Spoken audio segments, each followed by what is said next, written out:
Greetings, folks, and welcome to the Electromaker podcast. This is your roundup of all things Maker and embedded and lovely. We're back again after a short break. Electromaker as a show is finding its feet again. There's been a few changes behind the scenes in terms of with me and what I am doing with Electromaker and what Electromaker is putting out in terms of content. So thank you for your patience in this little crossover time. However, we do have a very interesting show this week. Earlier this year, it was announced that Nordic Semiconductor was acquiring Neuton.AI, which is a no-code platform for edgeAI. And what makes Neuton very special is the size of their models. They are absolutely tiny, kilobytes in size, and can be deployed pretty much anywhere. They use a very specific kind of neuron by neuron technique that I will admit I don't fully understand, that allows for this very small model scale that also allows for incredibly fast inference without much overhead. And so we talk about that in this week's show and why that's quite an exciting thing. We'll also be talking about the HuskyLens2, which is our product of the week, which is a computer vision edgeAI, once again, camera module. However, this is an all-in-one module that you can get, which allows you to add computer vision to pretty much any project without having any overhead or complexity. It's no code. It can communicate via everything, I2C, UART, USB, has a screen built in, has a replaceable camera built in, and even a button that allows you to train it by just pointing at objects and pressing the button. Robin is very excited about this one, as you will find out in his video, as am I. And the other thing which is very exciting to talk about, is that Electromaker was at the Shenzhen Maker Faire in China this year. I wasn't able to attend in person, but we were over and got some fantastic interviews on the floor of the conference. We talk a little about that in this week's show. And as always, everything we talk about in the show is linked in the show notes, so you can go and see them for yourself. Just before we get started, as always, if you would like to support this podcast, give it a good rating on your podcast app of choice, and head to electromaker.io/shop, where you can buy a massive variety of things. We make all of our money directly from our shop and occasional sponsorships when it comes to videos and things like that. And so it really would mean a lot to us if you could check that out and see if there's anything you want to buy, either as a gift or for your hobby or for your professional life. And with all of that out of the way, let's get on with the show.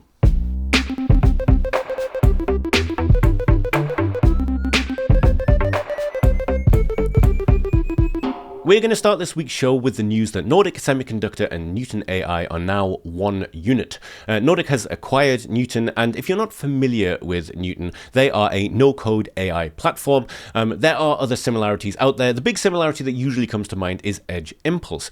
However, the thing that makes Neuton unique is that they have come up with a completely different way to create these AI models and deploy them onto microcontrollers, and they can deploy them onto incredibly small microcontrollers. I've seen their models deployed onto 80 mega 328p chips, the ones that you found in the old school Arduinos. But now, with Nordic acquiring them, things are going to get very, very interesting indeed.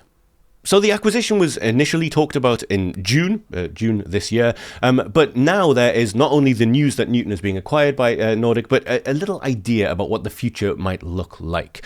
So the initial press release says pretty much the same thing, unleashing ultra-efficient and easy-to-use machine learning on the edge with Nordic's groundbreaking NRF54 series. Just a quick reminder, if you've ever used the NRF 52840, which is just ubiquitous, it is everywhere, this is going to be the drop-in replacement for it. It is faster, it uses less power, it brings all of the functionality and the cheap cost of the original NRF52 series with a lot of nice extra stuff on the side. We've talked about this in the past. I can always link a great interview I had with one of the Nordic engineers at Embedded World if you would like to see that as well. So they announced an acquisition of the intellectual property and core technology assets of Neuton.AI, a pioneer in fully automated tiny ML solutions for edge devices. Now, this press release talks about all of the good things that you would like to know about Neuton, but I think for us, we'd like to get into the details about what this might actually look like to use. Now, I will, of course, leave a link to this press release under this video, but if you'd like to see what this looks like in action, I'll also leave a link to the new edgeAI page on the Nordic Semiconductor site, which gives an overview as to why you might want to use edgeAI on a Nordic system on chip. But I assume that most people watching this show will at least have a rough idea about what deploying AI on the edge will mean. In brief, if this really is the first time that you are coming across the concept of AI on the edge, it is the fact that these small small devices are powerful enough, if you have the right kind of models, to do certain AI tasks on the device using very low power without needing to speak to the cloud. This can be very good for numerous reasons. Maybe there's security reasons behind it. Maybe you just want to have something that is not a connected device at all. It's just working in situ in a home or in a factory. And as you're going to see in the example I just give, these things can be used in even very day-to-day devices like gesture recognition and things like that. But what I'd like to draw your attention to is this particular video, which I think is the perfect introduction to what Neuton is, what it can do with Nordic's things, and also has a wonderful and extended interview between a Nordic developer, Robin, who you've seen on our channel before. He's given various demos at tech fairs we've been to, and one of the developers from Neuton.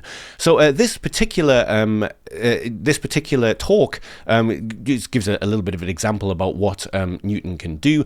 As you can see here, the average model size achieved by the Neuton neural network framework is less than 5 kilobytes, which is perfect if you're working with MCUs or anything with very small amounts of flash space. So it's saying it's up to 10 times smaller and more efficient compared to other convolutional neural networks while retaining the same or better accuracy. It has automatic dynamic growth of deep neural networks until it achieves the maximum generalization ability and accuracy, and it is 10 times faster because of the neuron by neuron approach, which ensures that only the necessary connections are made, which lowers inference times. Now, obviously, I don't have the sound on in this particular video because I'd like you to go and watch it yourself. But one of the things that Robin is saying at the start of this is that this will run on even Nordic's NRF52 series, the lowliest chips they have. As I've mentioned, the NRF54 is a drop-in replacement, but the NRF52s are still around. Many of us have lots of them in a drawer somewhere, and knowing that you can run edgeAI even on these small devices is incredible. For this particular test, they will be using the Thingy 53, which has the NRF53840, which was the previous flagship Nordic semiconductor chip. It is an incredibly powerful system on chip and absolute overkill for the demo they're about to show. But yeah, I thought it was worth mentioning that what they're showing in this demo can be deployed to very, very small hardware indeed. As for the demo itself, if we jump through to here, if you look in the top corner of the video, you will see that he is holding the Thingy 53 in his hand, and he is moving it with different gestures, up and down, left and right. And this music player in the center of the screen is skipping tracks back and forth, volume going up, volume going down, pausing and unpausing. And this is connected to his computer via Bluetooth. And this demo is showing you from scratch how you can start with a Thingy 53 development kit and do this yourself. Now, gesture recognition is actually quite a tricky beast. If you've ever tried to use just a simple IMU and a microcontroller to make some kind of gesture recognition, you'll realize that the signal you get from the IMU needs filtering, and you will need a way of actually working out exactly what you are trying to do. And once you get beyond 1 or 2 gestures, that gets difficult very quickly. The beauty of this is that you will see there's a full README that he will be going through. This is a full demo that you can follow yourself from this video or from the associated materials that he gives. You can train the model yourself by holding it and doing your own gestures, and those are the things that will end up going into the model on the device. So this is a fantastic step-by-step idea of how you could be using Neuton alongside your Nordic SoCs, and all the way through to around about 45 minutes of this video. It is a 45-minute demo. This is exactly what he's doing. He's showing you how you can use the Neuton dashboard, something that I had a little fiddle with before when I was previously dealing with Neuton, and we'll come on to that in just a moment. And exactly how you can get this completely trained and put together without actually having to do any coding of the AI model itself. So all of the coding that you're doing here is just the bootstrapping of getting the device up and running and then flashing it. You're not having to write any of this AI code from scratch. And as previously mentioned, the one part of this video that I have not seen so far because I had limited time to actually look at it, but I'm very much looking forward to it, is the extended interview between Robin from Nordic and the developer from Neuton, whose name I have just forgotten once again. Daniil, that's his name. Professional video person, by the way. I read that name twice just before starting and managed to forget it both times. I apologize if you see this, Daniil. But yes, this is the one part that I haven't had the chance to see myself yet, but I am very excited to hear this because I love hearing developers from one company speak to developers from another, because they're not going to be giving the usual interview questions that someone like I might give. If you are an engineer or you are really interested in the important questions surrounding this kind of stuff, these are the kind of interviews that really pay, because you're getting two people who are very knowledgeable about a thing, talking about the things that matter in a way that is understandable to those who are maybe at the start of their journey. So yes, that is the main thrust of why the best way I think to find out about Nordic and Neuton. But there is a bunch of other materials here as well. If you're interested, there's a set of benchmarks here, and if you're already an engineer working on something, this is something you might want to jump straight to. And there's a load of different demo videos and use cases here on the Nordic website, but also on the Nordic YouTube channel. And by the Nordic channel, I meant the Neuton.AI YouTube channel. It's all a little confusing now because there's a big Nordic logo on the Neuton.AI YouTube channel for obvious reasons. They are now one entity. The Nordic channel has a wealth of different ideas for things you could do with Neuton, along with talks and walkthroughs of how these things can work. They have been very busy with the video side of things, which I think is very nice, because I don't know about you, but I personally really like putting something on which might not be directly in line with something I'm working on right now, but something I may want to work on in the future, so I have a rough idea about how I could get started with it and the potential use cases for it when I do. We also here at Electromaker have some previous experience of doing things with Neuton. On the Neuton channel from 3 years ago, we actually partnered with them for the Neuton Maker Day. I was the host. In fact, there I am looking slightly more beardy than now here in the Attic of Dreams, as the host of the Neuton Maker Day, which was a massive example of how Neuton can be used by everybody pretty much. The idea was very simple. You have to come up with an idea that uses Neuton and then present it, and this was the presentation of all of those, and there were some nice prizes given away by Arduino and things like that. This was a really fun event to be a part of, and all of the projects that were in this particular video can be found here on the Electromaker project website. So once again, if you'd like even more examples of what Neuton is and how easy it is to use, you can come through to here and see a wide example of different projects, some of them smart home, some of them very practical, more based on things like predictive maintenance. I know one of these projects was literally based in the cellar of the building that they were working with to try and diagnose what was going wrong with the water pump in their domestic building, which is just an incredible use case for what are widely available hobby electronics, essentially. And the fact that now it's been moved from this to being partnered with Nordic, who are one of the biggest names in the game, I think is a very exciting thing. So if you would like to find out more, head to nordicsemi.com, where you will find out all the things I was just talking about, along with the full fleet of Nordic's products, all of which, as you would imagine, would be perfect to pair with edgeAI, given that Neuton's AI runs on such low-powered hardware if it needs to, and even the lowest of Nordic's hardware tends to have quite high functionality. And yeah, the way that this fits together is quite nice in my opinion, because again, Neuton can work on an incredibly low amount of hardware overhead, which means that whatever project you're working on could benefit from edgeAI and get much more functionality out of it without actually using up much of your precious flash or RAM space. And if you would like to find out more about it, head to all of the links just below this video that I have already quoted in this section. As always, I would massively appreciate it if you took the time to like this video, make sure you're subscribed to this channel, but definitely take a look at electromaker.io/shop.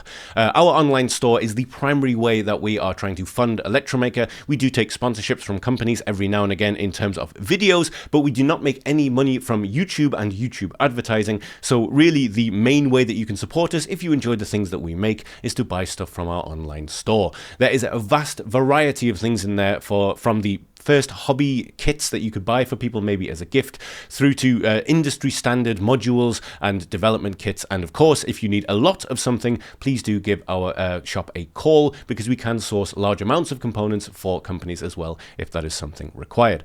But for now, thank you so much for watching, and yes, let's get back to the show. It is time to talk about our product of the week, which is the HuskyLens2. Now, this is an edgeAI camera module that you can use with pretty much any project. But what makes it really unique is that it is the first module I've seen that has a button on it that just does everything.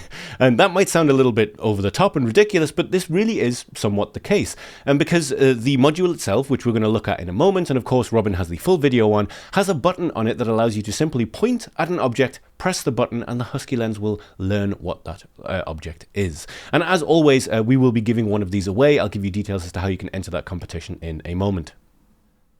However, as always, there is the full blog post and video from Electromaker. Robin has made a wonderful video about this that goes through all of the details in, well, more detail than I am about to. But in short, you have this small module which is designed to work with pretty much anything. You can communicate with the module via I2C, UART, USB. You can even attach a separate Wi-Fi module to it so that you can stream data from it to a Wi-Fi network of your choice. The interesting thing as well here is that it has this 2 megapixel camera on it, as you can see, but this 2 megapixel camera can be swapped out for a bigger one if you want it to. It is a removable module and you can change what kind of camera that you use. Another thing that is worth mentioning is it has a 1-watt speaker integrated into it as well, so you can use that to actually give audio cues as to what is happening in terms of recognition on the camera as well. So it uses a Kendrite RISC-V processor, which is one that I had never heard of before, and as Robin says in the video, as an engineer, he had never come across it before, but it's a quite powerful little RISC-V system on chip, giving up to 6 TOPS of AI performance, and it has various built-in accelerator engines as well. Now, as always, if you want to know the full rundown of this, please do head to Robin's video. He tells you everything you need to know about it, potential use cases for it, and why this might be the first AI module that is the perfect candidate for teaching other people about edgeAI, which I thought was a very interesting thing and something that had not occurred to me until I'd watched Robin's fantastic video on the subject. If you would like to get your hands on a HuskyLens, they are available via the link in this blog post, which I will of course be linking just below. This links out to the DF Robot site for it, and they currently cost $74.90, which seems a relatively low price for everything that you are getting. Oh, did I forget to mention that there is a screen on the back so you can see in real time exactly what the camera is seeing, whether it is connected to a Raspberry Pi, an Arduino, or anything else or not. So yes, you can buy one there, or you can of course enter our giveaway and win a HuskyLens2 for yourself. You do that by heading to the YouTube video. You can find that on our YouTube channel, or by simply clicking the YouTube video title in the blog post and leaving a comment saying what you would do if you won one, and we will be announcing the winner of that competition soon. But with edgeAI and computer vision becoming a standard even in the very small microcontroller world, seeing something like this, which is incredibly easy to use and could be deployed by engineers as a simple no-nonsense way of adding computer vision to a project, or used in an educating or hobby sense, this seems like a really well thought out and put together product. And it's something that I didn't get my hands on one myself to get a play with. But every now and again, when these products of the week come out, I do feel that itch to get a hold of one myself and just see what I can do with it, because I can think of several use cases, even up here in the attic of dreams, for why I want why I might want to have something like this. And if you think of something like that as well, of course, head straight to the YouTube video here and say what you would do with it, because that might mean that you win one. All links, as always, will be in the description of the video. Now we're going to talk about Electromaker's recent journey to China, because Rich from Electromaker went over to Shenzhen Maker Faire and had the most wonderful experience. Met a lot of locals from the Chinese maker community, but also, since it was the combination of the Bay Area Maker Faire and the Shenzhen Maker Faire this year, just a huge wealth of really interesting people.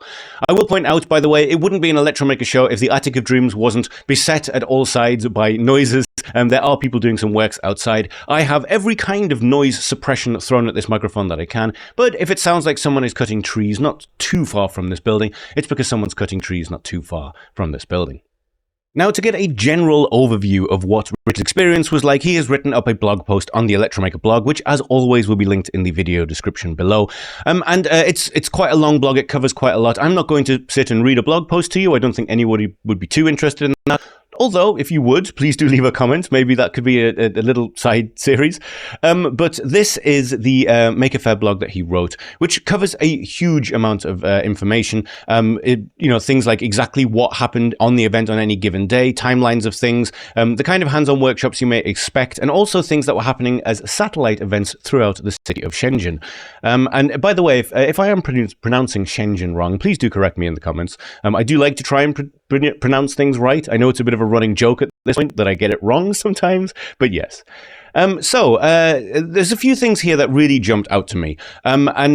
Before we move on to the YouTube side of things, because there's a lot of interviews and things that he took when he was there, some familiar faces as well. Some people we met in Portland were out there as well. But there was two things that really jumped out to me. One was him saying that, for me, the Chinese maker community stood out the most. Rich was saying just the sheer breadth of people out there who were interested both on a sort of industry scale, trying to make it their careers, and just on a hobby scale, working at an incredibly high level is incredible. And the amount of people that just threw their passion into projects and have that very same ideology of just work at it, fiddle with it, learn how to use it, and then get better at it and slowly iterate over it. And just to be able to see that entire maker perspective reflected in an entirely different part of the world was just a really wonderful thing for him. Something that I wish that I could do at some point. Who knows? Maybe next time I'll go out to Shenzhen Maker Faire as well. The other thing here that really jumped out to me is the theme here was AI without borders, rebirth of all things. Now, AI has become such a touch point for discussion and argument over recent years, and there are very good reasons for that. And I don't think this is the place for me to give any kind of dive into my real feelings about AI in general, because they are complicated. And I think yours should be complicated too. There is no catch-all good or bad answer here. But one thing that I think everybody can agree with is that the idea of taking this concept away from the huge data centers in the cloud and putting it into federated small objects that have their own sensors on board that do things is absolutely a good thing, and it is an expression of the wonderful technology that AI is. And it was everywhere across this Maker Faire. And I'm, again, not going to go into the specific projects. I'm just so glad that it's being embraced in such a widespread way. Because if you don't need to use AI in your project, don't. But as we've already talked about today, you can add an AI model to a project for almost no cost overhead in terms of power and in terms of space, and really up the user interactions with it. That gesture sensor we talked about earlier, computer vision doesn't have to be entirely used for security and in large scale things and cameras across countries. You can have it in your own devices for doing very simple tasks and adding a lot more functionality to your projects. And this was shown absolutely throughout the Maker Faire in the projects that Rich has seen. However, by far, I think the best way to get a taste of what it was like to be at the Shenzhen Maker Faire if you were not able to attend like myself is to go to our YouTube channel. Just in the top of the first paragraph here, the end of the first paragraph here in the blog post, there is a link to our YouTube channel, and this is Rich's Shenzhen playlist. And there are many wonderful interviews here. As I mentioned, if I remember, KVM Go, this is Billy, who runs this project, if I remember correctly. He's someone who I met in Portland, who also did that wonderful little tiny KVM device that we've featured on the show in the past. If I remember, I'll stick a link to that in the description as well. And these are all absolutely worth having a look at. And this is something that I think is just such a nice idea, and I'm so glad Rich decided to do it. This is just a full 25-minute walkthrough holding the camera of the Maker Faire in Shenzhen, giving a real nice idea of the scale of the place, how it was laid out, what you would expect there, the kind of people you would meet. And I'm so happy when people do this, because it really does give you a taste of what it feels like to actually be at these events, rather than just the interviews that you may see people like me giving to people. And so, if you would like to get that experience, you can come to this link here. Like I say, it's the one link from the blog post. I will link both the playlist and the blog post in the description, and hopefully remember to link anything else I have mentioned as well. But yes, I'm so happy that Electromaker is still making its way out to Maker Fairs. We were also at Maker Faire Rome. I personally haven't been able to get out to any of these events recently for a variety of reasons. I'm really hoping that I get to go out to either Maker Fairs or other conferences soon and give those interviews again, because it really is a truly fun thing to do. And who knows, maybe I'll see one of you lovely lot out there as well. That was our podcast for this week. Thank you so much for tuning in, and thank you for your continued support. If you did enjoy anything from this week's show, maybe leave a comment in your podcast app of choice saying what you particularly liked. And of course, if you'd like to find out more about anything we've talked about today and find the link to the Electromaker store, you can find that in our show notes. I will be back relatively soon, actually. There's another show lined up which should be coming out in a week or so with lots more exciting things to talk about. But for now, thank you so much for tuning in, and I will speak to you next time.